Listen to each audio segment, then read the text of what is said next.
Hello student, how are you? I hope आप अच्छे होंगे। स्टूडेंट, आज के वीडियो में मैं आपको रिप्रेजेंटेशन ऑफ सेट्स, जो कि आपके 11th मैथ्स के चैप्टर नंबर 1 सेट्स से रिलेटेड है। ठीक स्टूडेंट, अगर आप चैनल पर नए हैं तो प्लीज़ चैनल को सब्सक्राइब करिए, क्योंकि आपको इस चैनल पर फिजिक्स, मैथ्स, केमिस्ट्री से जुड़ी हुई तमाम सारी वीडियोज़ मिलती रहती हैं। ओके, अगर आप अपने नॉलेज को इंक्रीज करना चाहते हैं, आप अपने नॉलेज में शार्पनेस लाना चाहते हैं, तो नो डाउट वीडियो को लास्ट तक टिल एंड तक देखिए, क्योंकि अगर आप ऐसा नहीं करते हैं तो आपके नॉलेज में वो शार्पनेस या वो इंक्रीमेंट नहीं आएगा जिसकी आप खुद एक्सपेक्ट करते हैं। ठीक है, तो आइए हम लोग वीडियो में या टॉपिक में अपने टॉपिक की बात करते हैं। टॉपिक है representation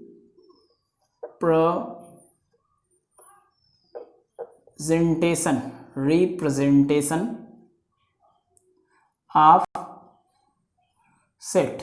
representation of set. Set का रिप्रेजेंटेशन कैसे होता है जी? तो सेट का रिप्रेजेंटेशन दो तरीके से होता है। पहला तरीका क्या है? फर्स्ट मेथड क्या है? फर्स्ट है आपका टेबुलर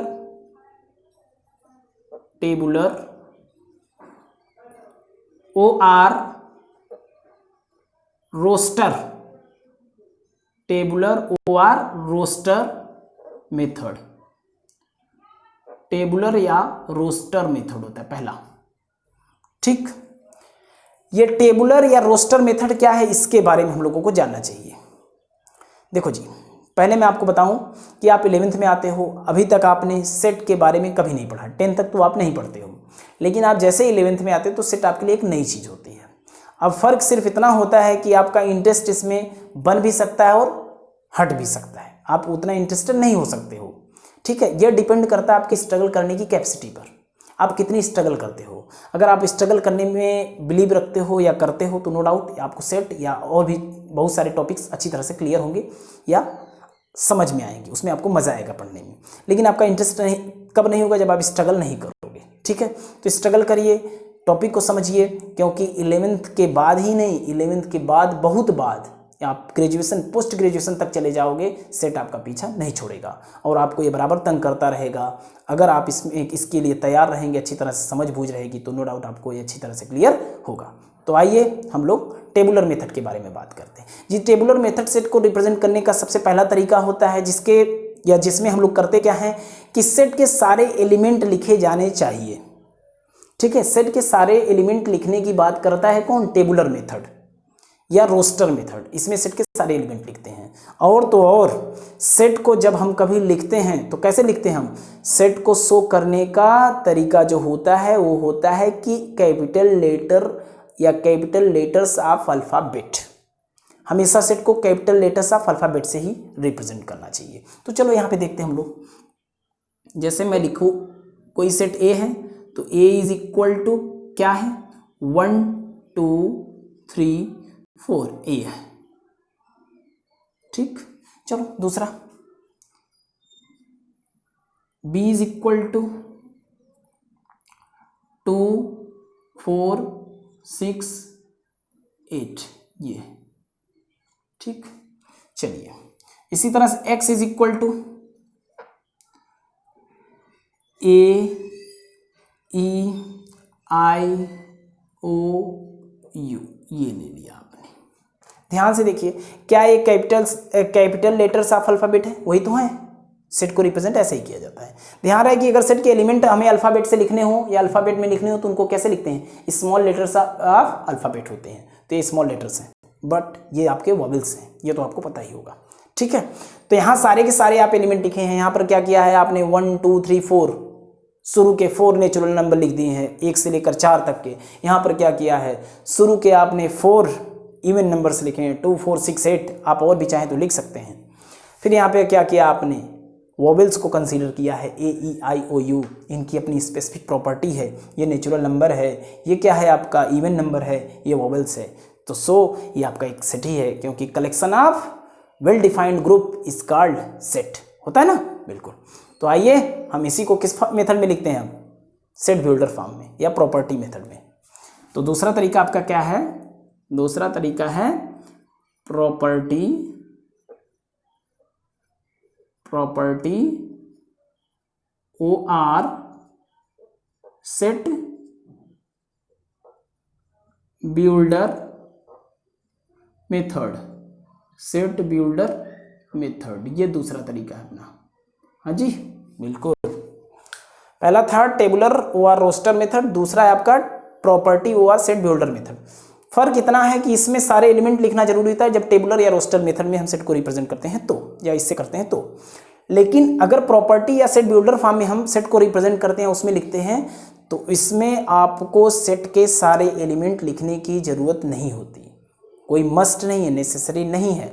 ठीक है, आपको सिर्फ इनकी एक स्पेसिफिक प्रॉपर्टीज को लिखकर ही अपना काम चलाना है, या आपको इतना ही लिखना इनफ होगा। ठीक है, तो हम क्या करते हैं, इन्हीं तीनों सेटों को हम किस फॉर्म में लिख लेते हैं, इन्हीं तीनों सेट्स को कैसे लिखते हैं, सेट बिल्डर फॉर्म में या प्रॉपर्टी मेथड से। तो आइए देखते हैं पहले के लिए, चलो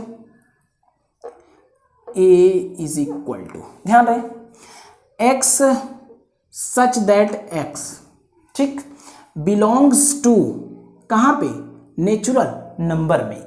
x सच दैट x किस में बिलोंग कर रहा है, नेचुरल नंबर, ये तो नेचुरल नंबर ही है ना। ठीक है, अच्छा, इसके बाद हम लोग बोल सकते हैं कि x belongs to natural number, कहां से कहां तक, इसको और भी चाहो तो मैं और भी इसको डिटेल में लिख सकता हूं। कैसे, वो नेचुरल नंबर कौन सा है, कौन है, तो देखो x क्या है, 1 के इक्वल या 1 से ग्रेटर है, तो इक्वल तो है पर ग्रेटर तो नहीं है, तो चलो 1 के इक्वल है या ग्रेटर है, चलो ग्रेटर है बट इक्वल भी है कि नहीं है, तो चलो ठीक है, x हो गया। इसके बाद क्या, लेस और इक्वल टू, लेस भी है और इक्वल भी है, किसके, 4 के, है ना। चलो ठीक है, ये क्लियर आपने कर लिया, बहुत बढ़िया। फिर हम लोग कर सकते हैं किसको, इसको b को। अब इसको कैसे, x such that x belongs to, किसमें, 2n, 2n। अब मैं लिख सकता हूं x is equal to 2n, इसका क्या मतलब हुआ, 2n क्या है, नेचुरल इवन नंबर है। इसके बाद आप क्या लिख सकते हैं यहां पे, 2n belongs to even numbers, even numbers. ठीक है, इसको मैं बढ़ाते जा रहा हूं क्योंकि आप इसको 2-3 बार में लिखते हो तो अलग अलग लिख सकते थे, मैं एक ही बार में सब लिख दे रहा हूं आपको। ठीक है, और यहां लिख सकते हो आप क्या, n belongs to natural number, ये जो स्मॉल n है वो किस में बिलोंग कर रहा है, नेचुरल नंबर में कर रहा है, नो डाउट। इसको और सिंप्लीफाई कर लीजिए, तो कैसे लिख सकते हो, x सच दैट x होगा जी बिलोंग्स टू 2n, और यहां लिख सकते हैं ये किसके इक्वल और किसके ग्रेटर है, देखा जाए तो 2 के इक्वल या 2 से ग्रेटर है कौन, x है, बहुत बढ़िया, और लेस है किसके या इक्वल है किसके, 8 के, वही तो हो रहा है। आप ये भी लिख लो या फिर इसको लिख लो। ठीक है, इसके बाद इसको क्या, x such that x belongs to vowels,